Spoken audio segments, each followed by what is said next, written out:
my dreams don't stop just because I have multiple things that I need to get done. Right. And when she said that, it was like something clicked in me because I've always known that. I mean, I get done what I need to get done because I have the work ethic. Whenever that time comes or whatever's on my plate, it doesn't matter what it is. Like, I'll figure it out. Our anatomy, our biology, like everything about us, like we have everything that we need. We just have to believe and equip ourselves to tackle the things in front of us. Hey guys, what's going on? This is David Shen. You're on another edition of Patanomics Podcast, New York Weekly's #1 podcast. And today we have one of my very special friends here, Avori, who is a content creator, a philanthropist, an amazing human being, also plays with XSET, is on various TV shows. And we just got back from Joe DiMaggio from doing an amazing thing and helping kids after raising funds in a tournament you wanted to do about a month ago. So we're sitting here in Miami. As you guys know, we're here for Miami Pro League this summer. We were gracious to have Avori here. Avori, how you doing today? I'm doing really great. Thanks for having me. The event today was so fulfilling for me. I think it was back in 2017 when I first had the idea to do something like this. And I kind of brought it to fruition a bit in 2019, but with you guys, like we just absolutely soared, like way more than I could have ever expected. So I'm really happy to be sitting here with you and excited for what we're going to do in the future. That's exciting. You know, what was so amazing is we have a lot of different people we had to work with, but you in particular came up, and I've told you, you're definitely one of my favorite clients. And you were like, David and Michael, you were like, I wanted this gaming tournament. And what's amazing is this is the middle of you shooting a show, going to a reunion show, trying to be a streamer, handling a marriage, running around to Canada, making a new board game while being produced at a newer show and auditioning for something else. And out of those 7 or 10 things I said, within a month and a half, 2 months, you wrote a proposal, you put the idea, and you knew your intentions were good to help children. But it wasn't just give them money. You went a little bit more deeper, and you even taught us the electronics from Fully Loaded to give these kids electronics and go from there. So today we're at the hospital, and we're talking, the CEO comes down, they want to see you. We see all these kids, and we start to realize that these kids, when we leave, they don't have a community. So I was like, we should do a league and go from there, and they can play the next one. But that was a direct impact from you because, these kids, I remember the one kid is 14, and out of nowhere he has Crohn's disease 4 times in a month, and he's like about to lose himself. And his mom's like, I flew in from Bahamas to just be here. I can't let my baby die. And the kid's 14. He's like, I don't even know why I did deserve this. I've never been sick and out of nowhere. And then you saw when you gave him this, and I was watching, like you gave him that inspiration and hope. And I know that this is very special to you and why you're doing this. So tell us a little bit why you did this and what this really means to you. Yeah. So for me personally, I mean, I've been through a couple things when it comes to hospitals. When I was 14 years old, a girl that I guess we call each other sisters in sports. She was my sister. She was a year younger than me, but we would bring each other gifts during every game. And all of a sudden, like she just started getting sick and no one knew what was wrong. And then a year later, she was dead from cancer. Jesus. And that really affected me because when I did track and field and pole vaulting, we shared the same pole vaulting pole because we were the same weight, and we were the only 2 girls that would go after hours. Our dads would go with us, and we would go after hours, and we would just practice for hours together. And I think that I just got chills because like that just shows the mentality that I carry today. Is like I work after hours, just like she did. Her and I together, we worked after hours, and that impacted me greatly as a kid because you see how quickly, no matter like how hard you work, anything can happen, but it's not going to stop me from continuing to work.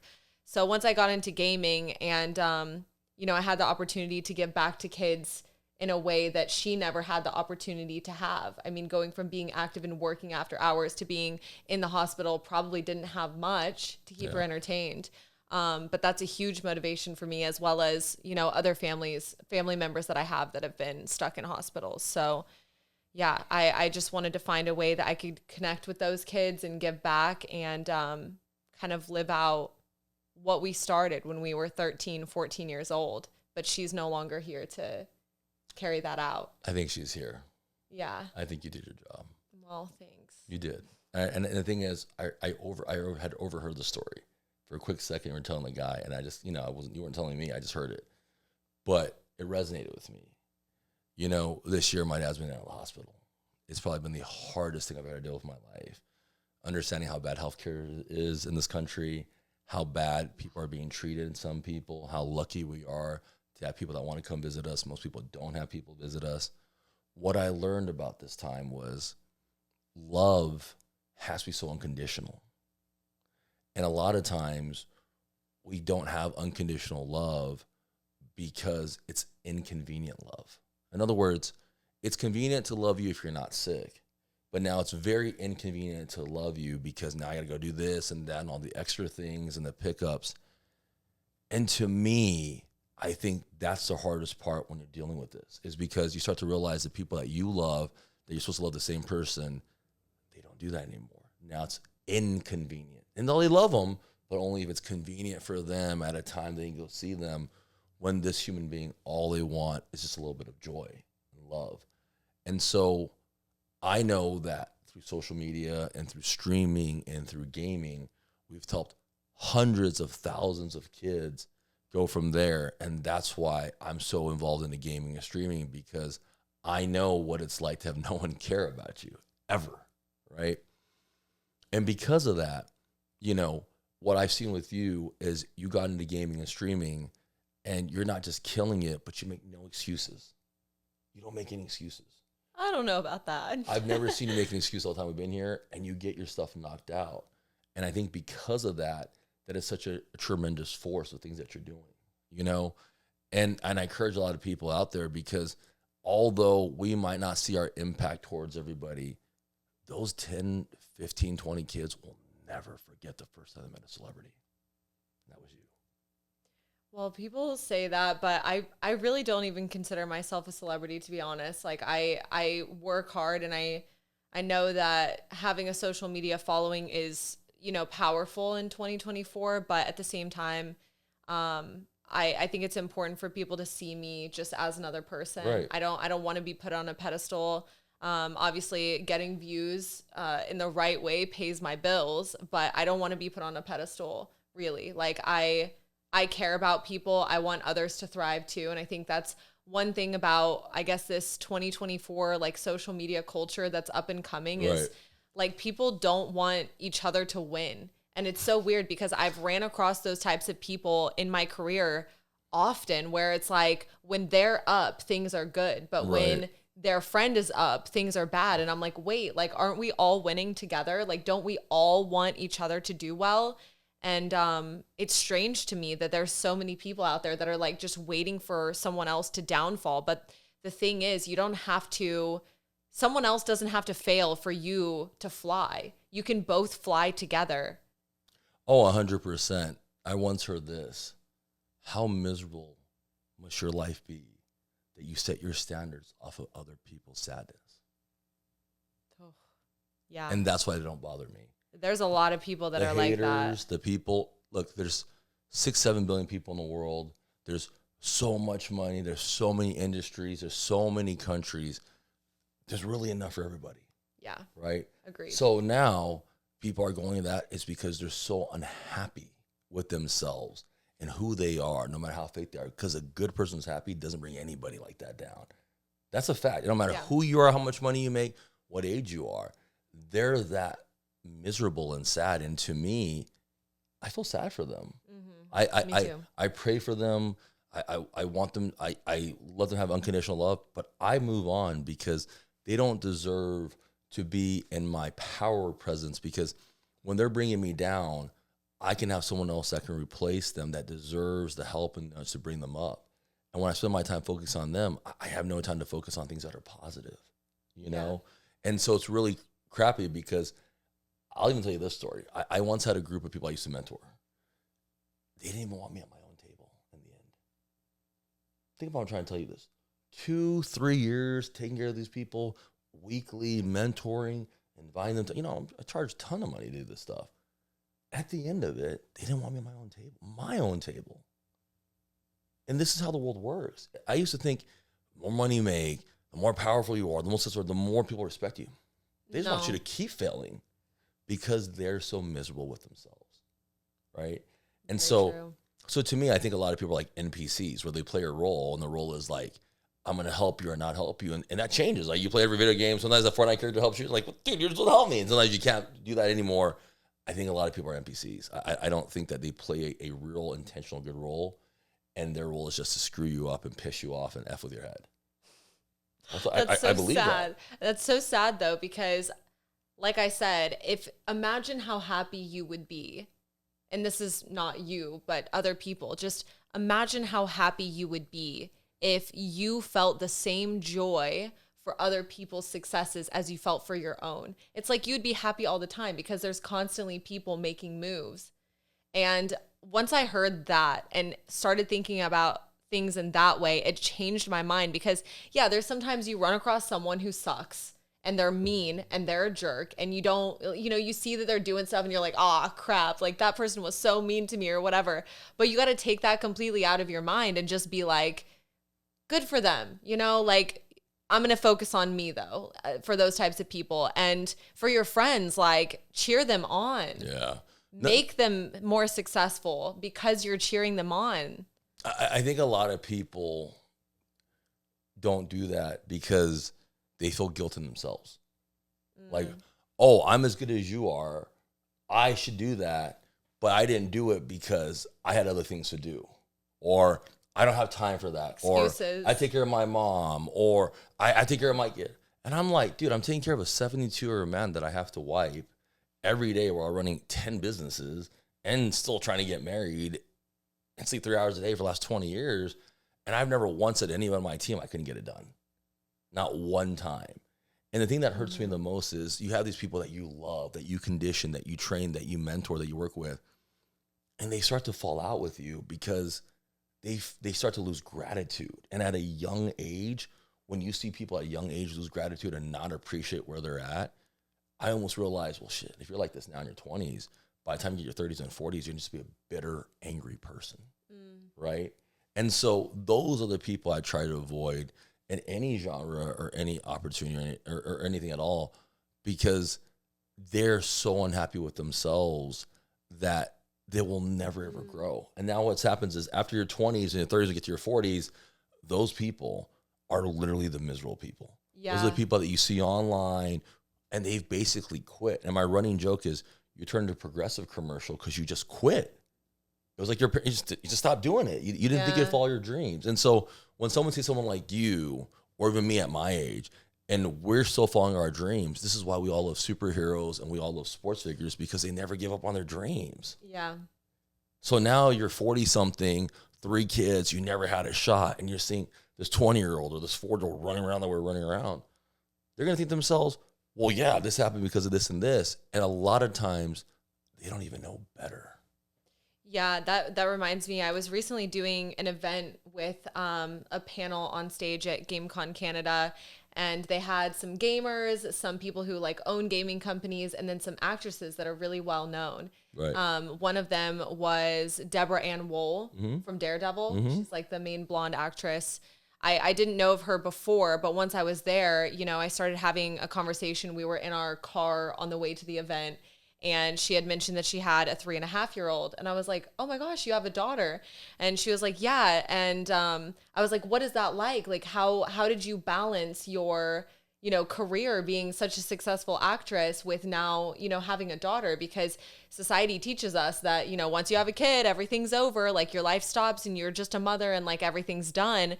And she was like, oh, like, yeah, I mean, I work hard at, raising my daughter, but I also know that my dreams don't stop just because I have multiple things that I need to get done. Right. And when she said that, it was like something clicked in me, because I've always known that. I mean, I get done what I need to get done because I have the work ethic.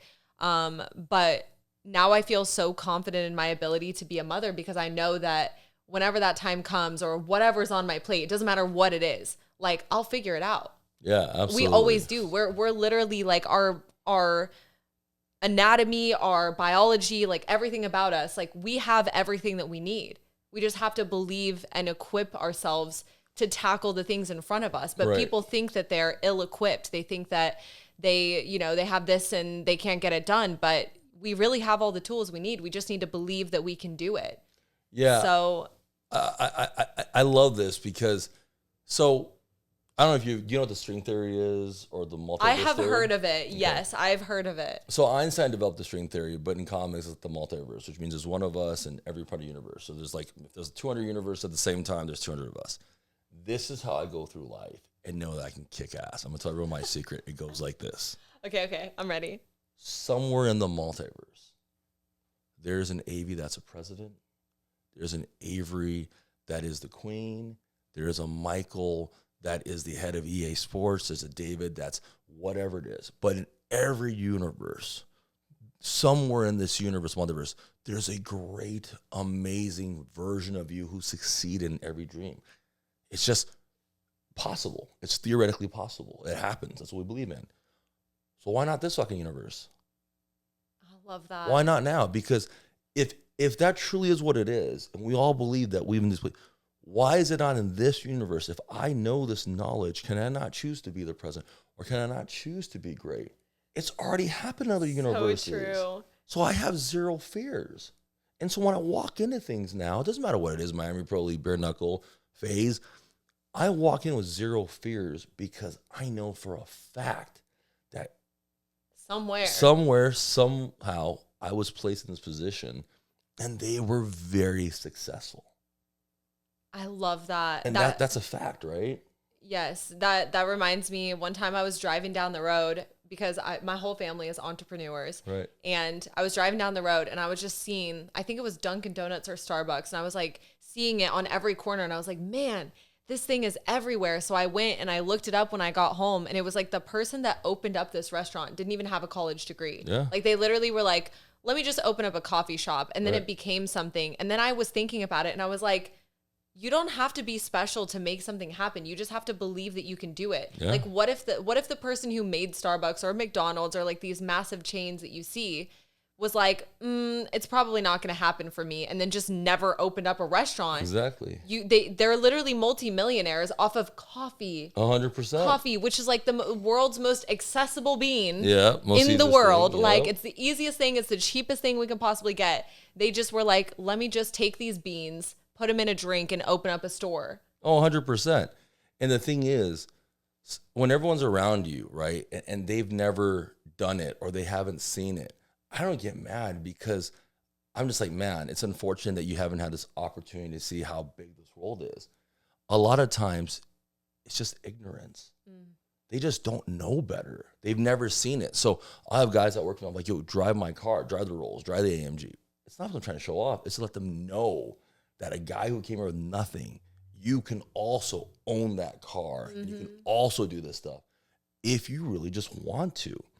One powerful tool that's helped me a lot is like when people complain. I've really tried to minimize my complaining, but let me tell you why. Outside of frequency and energy thing, it's a time thing. It goes like this. 15 minutes of being pissed off a day, then 5 minutes here in between, and then another drama happens, it's another 10 minutes. By the end of the day, maybe it's 2.5, 3 hours of just thinking about drama. Well, if you do 2 hours times 7 days, that's 14 hours. And if you times that literally by a month, holy guacamole, you're at 56 hours, which is literally almost 2.5 days of nothing good and complaining. And then be like, I don't have time. Dude, when problems happen, don't even think about the problem. You just got to do it. Oh my gosh. Yeah. Like being solution oriented. And I tell this because things happen in business all the time. Yep. Things happen. And one thing that I've started to realize as I've gone into more of like a leadership role in business, because I've, started my game company and all of those things, is people, instead of just finding the solution and getting it done, they love to make an excuse as to why it didn't get done in the first place. Or they'll like make an excuse as to like, why things are the way that they are. If you just think about the solution, then we don't have to waste the conversation of, why it happened and how we got here. It doesn't matter how we got here. We're here. How do we move forward from it? How do we fix the situation? And go from there. And it's true for marriage. It's true for business. Everything. For friendships. We don't have to go back and track it. We can just say, okay, this is where we're at. What should we do? Right.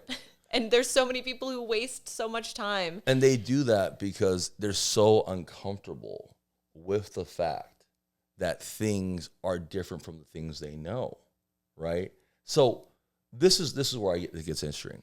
Now you're running around, you're doing shows, you just released your board game, right? And you're pushing this through. What inspired you to do that board game? And what inspires you to continuously do what you do?